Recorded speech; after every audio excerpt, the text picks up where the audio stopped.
Assalamualaikum warahmatullahi wabarakatuh. Waalaikumsalam warahmatullah. Perkenalkan, di sini saya Ali Sodikin bersama teman saya Catur Wibowo akan mempresentasikan ujian UTS kita mata kuliah struktur data dan algoritma dengan judul struktur data dan algoritma pada sistem e-health. Langsung saja kita mulai.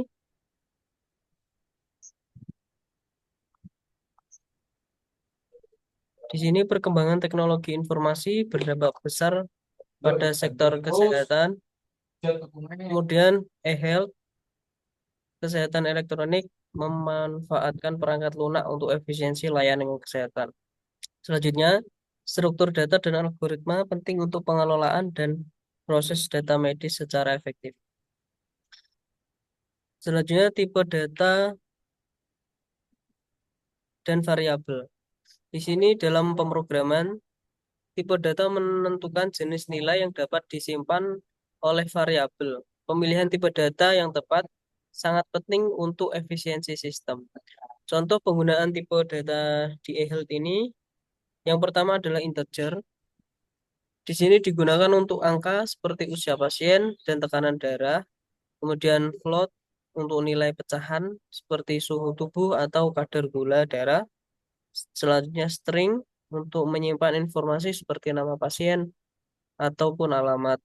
Kemudian boolean untuk status kesehatan dengan keterangan sakit atau tidak sakit. Kemudian array di sini sangat penting untuk struktur data penyimpan untuk menyimpan sekumpulan elemen dengan tipe data yang sama dalam urutan tertentu. Manfaat array pada eHealth ini yaitu untuk mengelola data medis yang banyak dan berulang, seperti hasil tes darah ataupun rekam medis pasien. Contoh penggunaan dalam eHealth yaitu array dapat digunakan untuk menyimpan hasil tes darah pasien dalam bentuk data numerik yang mudah dikelola.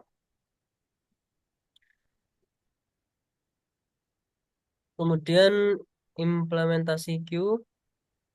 Di sini struktur data yang bekerja dengan prinsip FIFO atau first in first out, di mana data pertama yang masuk akan menjadi data pertama yang diproses.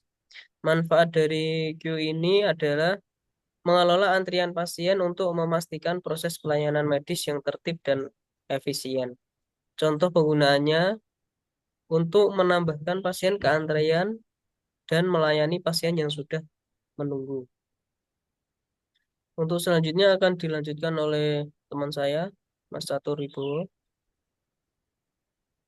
Baik, terima kasih waktunya, Mas. Baik, izin Pak dosen melanjutkan implementasi stack adalah struktur data yang bekerja dengan prinsip LIFO gitu ya, last in, first out, di mana data terakhir yang akan menjadi pertama diproses. Manfaat stack pada eHealth mengelola riwayat pengobatan pasien di mana data terbaru yang dimasukkan terlebih dahulu diproses. Contoh kode menambahkan pengobatan ke riwayat pasien dan melakukan undo jika diperlukan atau menghapus pengobatan terakhir. Next, struktur data linear, lin, link list ya. Link list adalah struktur data yang terdiri dari serangkaian node, di mana setiap node memiliki data dan pointer ke node berikutnya. Manfaatnya di eHealth otomatis ya, menyimpan data yang jumlahnya dinamis seperti data pasien yang sering berubah. Contoh kode menambah dan menampilkan data pasien secara dinamis dalam list. Next, algoritma tree. Ini adalah struktur data yang memiliki elemen-elemen yang tersusun secara hierarkis, di mana setiap elemen disebut node atau dan ada hubungan antar node gitu ya, parent sama child gitu. Manfaat di eHealth mengelola data dengan struktur kategori yang jelas seperti mengelompokkan penyakit dalam kategori dan subkategori. Contoh kode menambahkan kategori penyakit dalam struktur pohon dan melakukan transversal untuk menampilkan data dalam urutan yang terstruktur. Next.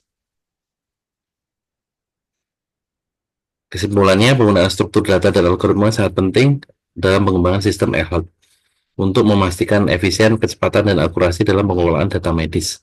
Struktur data seperti array, queue, stack, link, list, dan tree masing-masing memiliki peran khusus dalam menyimpan dan mengelola data pasien, riwayat medis, serta antrian pelayanan medis. Dengan penerapan struktur data dan algoritma yang tepat, sistem e-health dapat mempercepat proses pemrosesan data medis, mendukung pengambilan keputusan yang lebih baik, serta meningkatkan kualitas pelayanan kesehatan secara keseluruhan. Baik, selanjutnya. Nah, ini contoh kami coba bikin e-health sesuai arahan tugas. E-health kita bikin di C++ ya, Pak. Izin share screen dulu. Baik. Uh,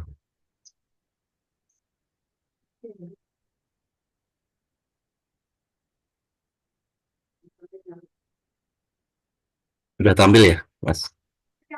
Nah, ini contoh kami buat aplikasi sederhana dari pasien datang, kemudian keluhan yang dirasakan, kemudian perlu penanganan tindak lanjut yang cepat atau tidak, kemudian berisi laporan pasien di mana urutan pasien, nama, serta keluhannya. Kurang lebih seperti itu. Ini hanya aplikasi sederhana dengan C++ yang coba kami jalankan di command prompt. Nah, ini kami kami rubah g++ ehealth.cpp menjadi .exe. Di sini kami jalankan exe-nya. Jadi atas script C++-nya kita rubah menjadi ehealth.exe yang bisa diinstal di komputer klien di mana aja, misal seperti itu. Jadi kami contohkan ini ada pendaftaran pasien, itu sudah ada nama Andik, misal ini pendaftaran lagi atas nama Budi, keluhan pasien flu, perlu penanganan cepat, tidak, artinya standar aja. Nah, di sini ada laporannya. Nomor urut satu tadi Andik, nomor kedua Budi. Jadi ini bisa untuk sebagai data dan sebagai di nomor antriannya, kurang lebih seperti itu. Jadi izin kurang lebih seperti itu tugasnya. Sebelumnya kalau misal ada kekurangan kami mohon maaf. Kami kembalikan ke saudara moderator, ke Mas Alik. Monggo Mas. Baik, terima kasih untuk penjelasannya, Mas. Baik, Pak dosen, cukup sekian presentasi tugas dari kami. Mungkin apabila ada yang perlu diperbaiki, kita bisa merevisinya lagi. Terima kasih atas bimbingannya selama ini. Semoga selama sesi yang telah berjalan, ilmunya bermanfaat. Terima kasih Amin. atas waktunya. Assalamualaikum warahmatullahi wabarakatuh. Waalaikumsalam warahmatullahi wabarakatuh.